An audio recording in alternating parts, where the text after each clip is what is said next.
to you by Merica Motorworks Off-Road and Performance, your one stop for all your off-road diesel and performance needs. Whether it's fast or slow, lifted or low, new or old, we've got you covered. Come see us at our shop in Montrose, Colorado, or visit our website and online store at www.mericamotorworks.com. New parts added daily. Check us out. All right, guys, we're back and got those installed, and it looks a hell of a lot better. It clears back here, not by much, but as the suspension goes up, the wheel will actually move back, so we're okay there. But damn, she looks good. Sorry, I sound like crap. I'm under the weather.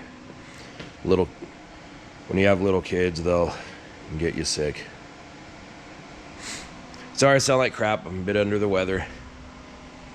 The little ones picked up something at daycare, and now I get it. Yay. But, damn, show must go on. Anyway, she rubs a little bit, so I'm going to have to trim here. I already did a little, so I'm going to have to do more, and then I trimmed there. Going to have to do a little more, but damn, it looks good. And we're not even into it that much. Like I told you, the wheels were pretty inexpensive, and the tires were the cheapest I could find in this size on Priority Tires. So, in keeping with the whole theme of this build,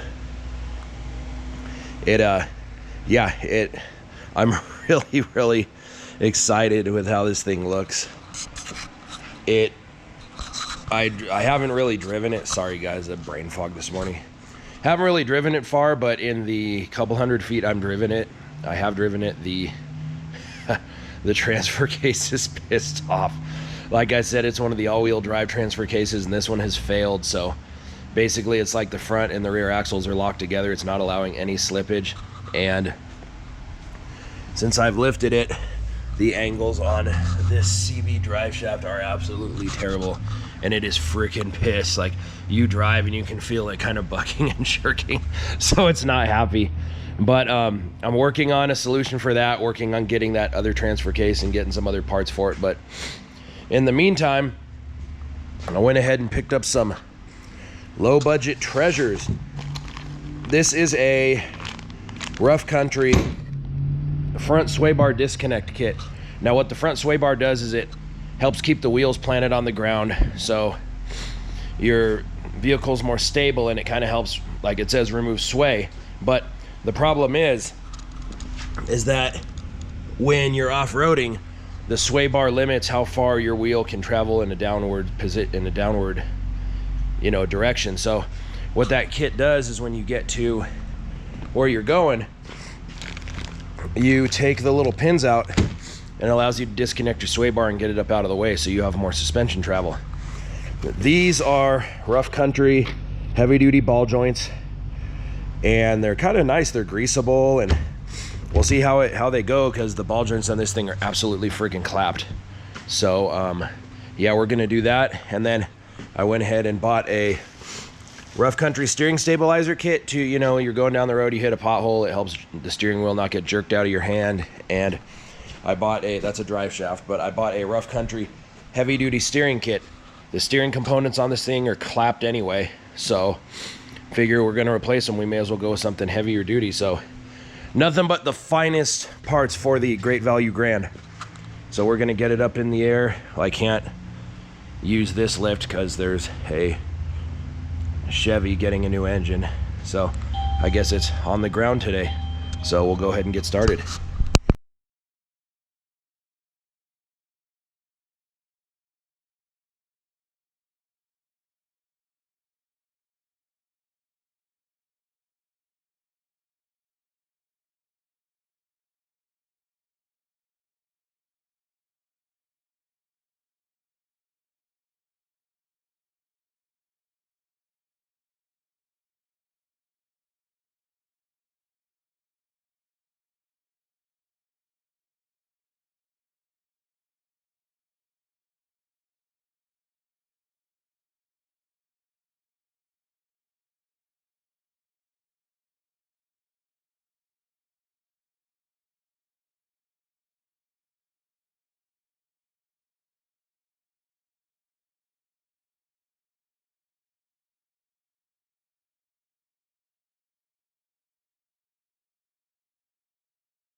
All right, guys, now we got the nasty ass ball joints out, and here's our slightly nasty ass new ones. So we have like the Matco ball joint press here, which makes this crap like you can do both sides in like freaking 10 minutes, but most people don't have it. So we're gonna be using the big ass C-clamp today.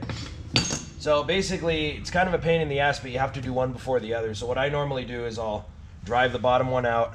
This one has to go up and this one has to go down from the top. So they go two different directions, but they both point down. So what we're gonna do is I already pre-greased it because these little needle Zerk fittings are kind of a pain in the ass to grease, but they still work. So anytime you do a Zerk fitting on a ball joint, if you can help it, always point it towards the back because you're driving forward and crap's getting thrown all over it and you don't want it to get up in here and destroy the grease. So what I usually try to do is get it a little bit set and then kind of tap on the bottom. Oh, yeah, a lot of good that did. Yeah, see, shit happens sometimes. Yeah. Stupid dirty floor. Anyway, so what we'll do is we want to find, this is the rubber boot, so you really don't want to like sit on it too much with the tools. So we want to try to find a tool that will go on there and not destroy the rubber, which this one seems to fit the bill. So you hold it up there, and then we get this little ring which allows the bottom of the ball joint to go through it. You hold it there, and then we need something to press into. So this hollow cup goes on top of the knuckle, so we're going to press up into it. So what I like to do here, because we have it, is you can press up through the upper ball joint hole, which if we would have done the upper ball joint already, would have made this process a little bit of a pain in the ass. So I'm going to try to center this. And I like to do, like I said, a lot of people don't have, don't have like the cool tools that most shops do. So we're going to do this shit manually. So I'll put this on here, and then you literally just turn. It's a hell of an upper body workout. Just turn this, and it looks like it's hitting the inner diameter of this. It is a little bit, but it's not hurting the metal. Now, if I use the impact, this would be over freaking quick, but like I said, a lot of people don't have impacts.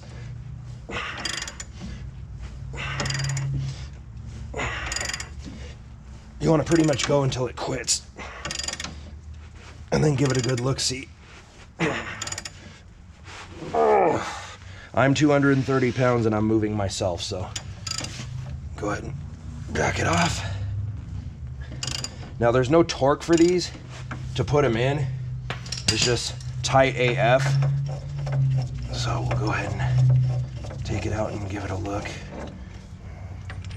Yeah, buddy, pressed it in. It looks like it's crooked, but it's not because the knuckles actually kind of tweaked a little bit. So come in here and look.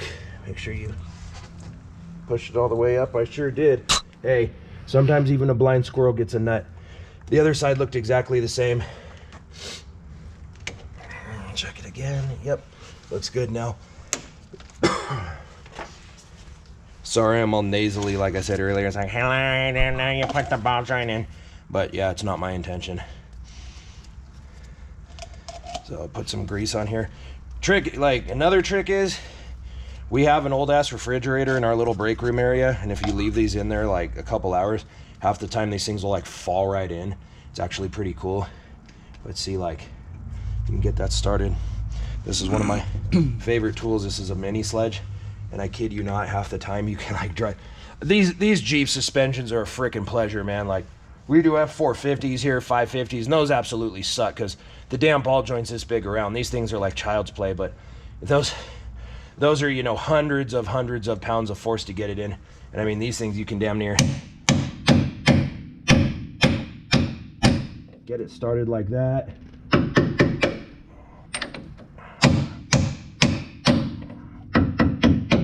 This other side was slightly more compliant.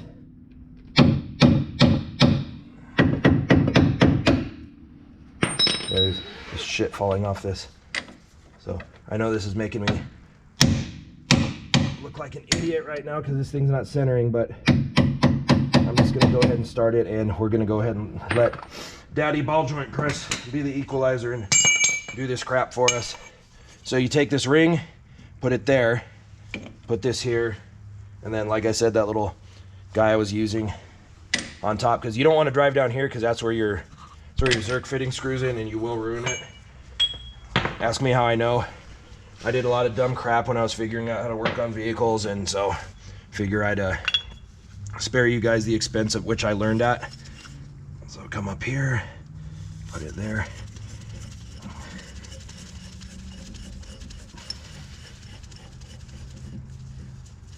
Come on, grumpy biatch. There we go. And try to center it.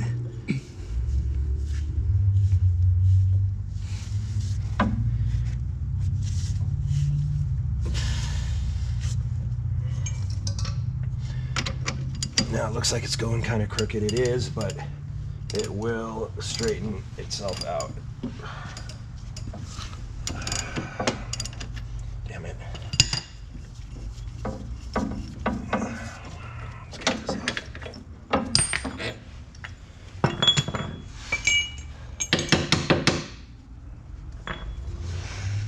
Persuade it a little.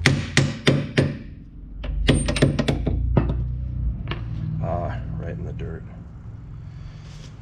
Okay. Now I had a discussion with it. It told me it's going to play nice. So. Or else. Yeah, or else. Yeah, I'm kind of at the point where or else will become a reality. But we're going to go ahead and use. Because see the hole. There's really no way to get that straight in there. Stop it. All right, I went ahead and redid the stack, so same shit. And try not to let it go at an angle, even though it will do its absolute best to try to do so. So if it does, just try to kind of recenter it.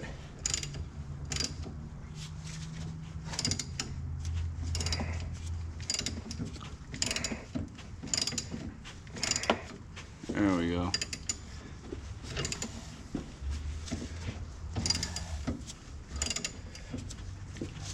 Oh, shit.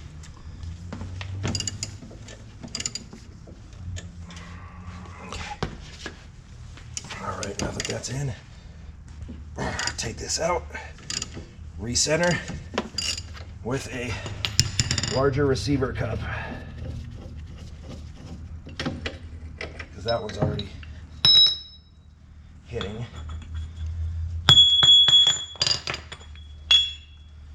Now that it's started, you don't really have to worry about it being stupid and cocking sideways, so it'll go where it's supposed to go. Yeah.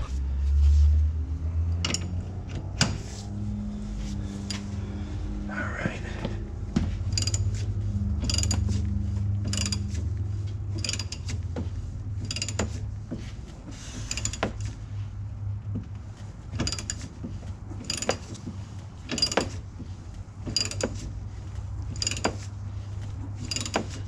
Almost.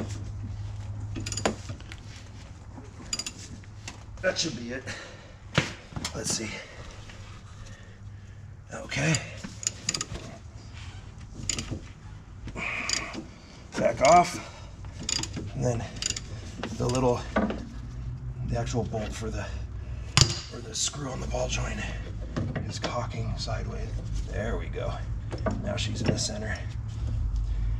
Don't want to do that and garble the threads.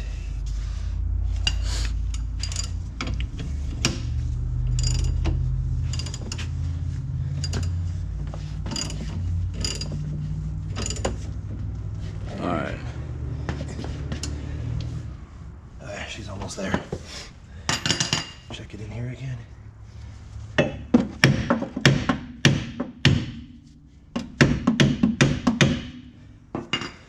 Sometimes the last couple inches is the hardest fought portion. All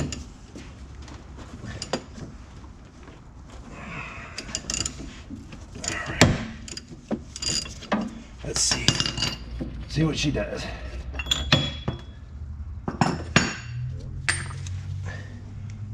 she's just a little bit out.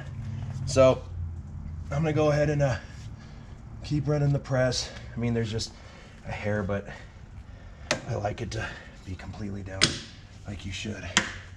So I'm gonna give it a good whack with the bigger hammer, and that should seat it.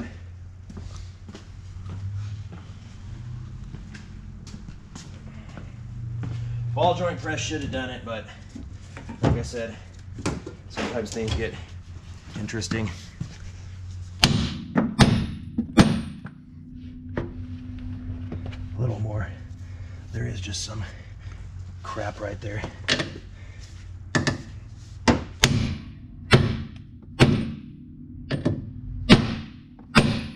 There it goes.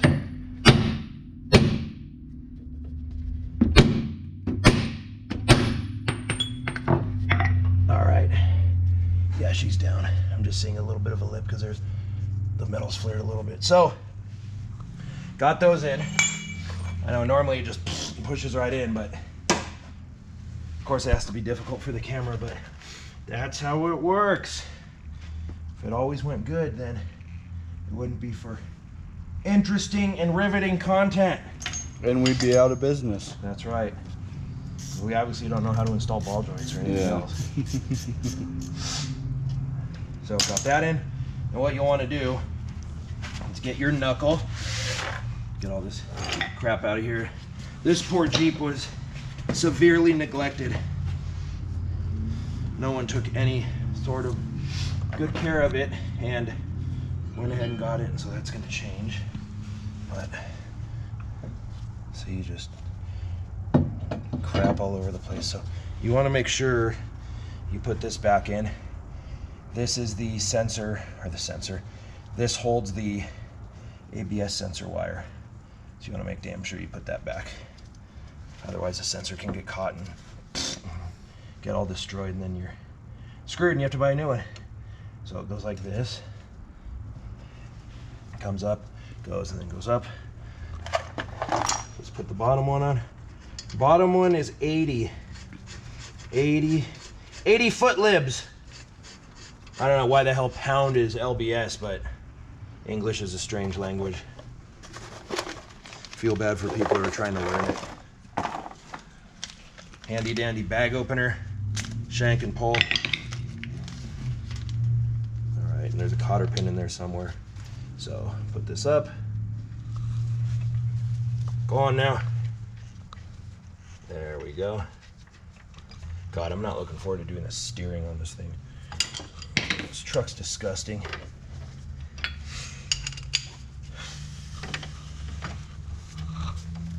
All right.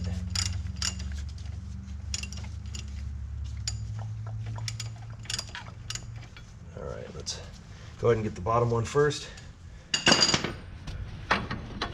That is not the right size. So what we're gonna do is basically tighten here, and push up. And then we'll go from there. And turn it off. All right, so ball joints are in, knuckles on, and it's tightened. So basically installation is reverse of removal, but since I didn't show you, take this axle shaft, shove it in there, take the wheel bearing, put it on there, bolt these three on, then it's nut that goes on here, then rotor, caliper, and wheel, and you're done. But I will I'm gonna go ahead and do that. Like the axle shaft literally just smacks in. I'm gonna go ahead and do that, and then we will address the steering. Hey guys, hope you enjoyed the video. If you're interested in any of the parts that you saw in the video, check out our website, www.mericamotorworks.com. Also check the link in the description of this video, because if I say install a cold air intake or an exhaust, I will put that link in there. Appreciate the support. If you want to see more of our stuff, make sure you click the subscribe button right here. Have a good one.